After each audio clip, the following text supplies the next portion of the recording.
آج ہم بات کریں گے اس خاص ڈش کی جو دنیا کی تہذیبوں اور ثقافتوں کی پسندیدہ رہی.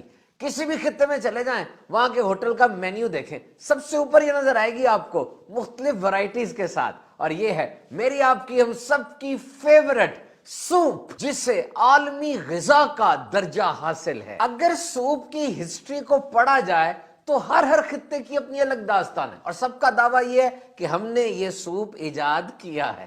بظاہر تو ایسا لگتا ہے کہ جب سے انسان نے کھانا پکانا شروع کیا ہے تب سے ہی سوپ ہماری غذا کا حصہ رہا. تاریخ تو بہت پرانی ہے لیکن فنڈامنٹل سیم ہی ہے, یعنی آج سے ہزاروں سال پہلے والا سوپ اور آج والا سوپ وہ تقریباً ایک جیسے ہی ان کی بنیادیں ہیں. بس جس ملک میں جو چیز زیادہ تھی انہوں نے سوپ میں وہ ڈال دی, جہاں آلو تھا آلو ڈال دیا, جہاں مٹر تھے مٹر ڈال دیا. بعض مقامات پر سوپ ایک سٹیپل فوڈ ہے, یعنی ایسا کھانا جو باقاعدگی سے کھایا جاتا ہے روزانہ, جیسے ڈبل روٹی, روٹی چاول وغیرہ. اور بعض جگہوں پر تو کھانے سے پہلے سوپ سرو کرنا بہت ضروری سمجھا جاتا ہے. اور بعض مقامات پر تو یہ موڈ کے مطابق ہوتا ہے, یعنی اگر خوش ہیں تو فلاں سوپ لے آؤ, اور اگر اداس ہے یعنی موڈ بدل گیا تو سوپ کی ٹائپ بھی بدل گئی.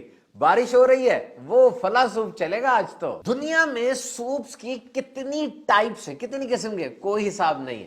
تھک اور کلیئر سوپ, ہاٹ اور کولڈ سوپ بھی ہوتا ہے. اٹلی میں ایک کہاوت ہے, سوپ ڈز 7 things. سوپ یہ 7 کام کرتا ہے. پیاس بجھاتا ہے, بھوک مٹاتا ہے, اس سے پیٹ بھر جاتا ہے, کھانے کو جلدی ہضم کر دیتا ہے, دانت چمک جاتے ہیں, اور سوپ پینے سے گال پر ایک اچھا رنگ آ جاتا ہے. سوپ پینے سے نیند بھی اچھی آتی ہے. ایک دلچسپ سوال, سوپ کھایا جاتا ہے یا پیا جاتا ہے؟ یہ تو اس بات پر ڈیپینڈ کرتا ہے کہ آپ سوپ کہتے کس کو ہیں. اگر یہ کپ سے چائے کی طرح ہے تو پی لیجئے, اور اگر یہ گوشت سبزیوں سے بھرا ہے تو چمچ سے کھا لیجئے. ویسے کہا جاتا ہے کہ یہ سوپ چمچ کی بھی ایجاد سے پہلے کی آئٹم ہے. اس وقت یہ ڈائریکٹ ہی پیا جاتا تھا, اب تو اس کے لیے خاص چمچ ہوتے ہیں نا. اور ویسے مختلف زبانوں میں بھی فرق ہے.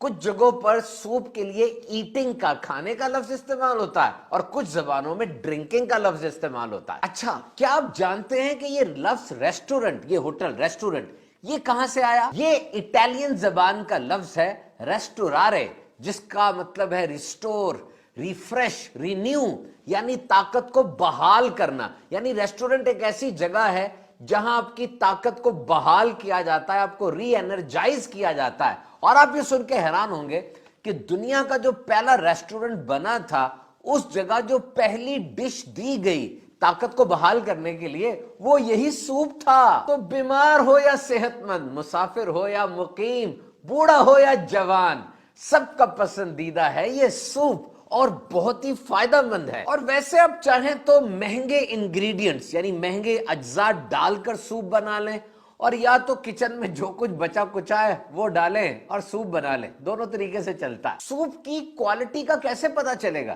اس کے فلیور یعنی ذائقے سے, رنگ, اور اس کی پریزنٹیشن سے. بہت سی چیزیں ڈالی ہیں نا, تو ایسا نہ ہو کہ کسی ایک چیز کا ذائقہ آ رہا ہو, بلکہ سب اس انداز سے گھل مل جائیں, بلینڈ اور کمپلیمنٹ ہو جائیں. اس کو فل فلیورڈ سوپ کہا جاتا ہے. ویجیٹیبلز ڈالی ہیں تو ہر سبزی کا رنگ نکھرا نکھرا نظر آئے, اور ہر سبزی ایک ہی سائز میں کٹی ہو. تو جناب یہ ڈاکٹرز, نانی, دادی, امی, ابو, اہم ترین لوگ ہیں نا ہماری زندگی میں, یہ سوپ ہی تو ریکمینڈ کرتے ہیں سارے کہ ٹھنڈ ہے, نزلہ زکام کھانسی کا علاج کرنا ہے, سوپ بنا کے پیو.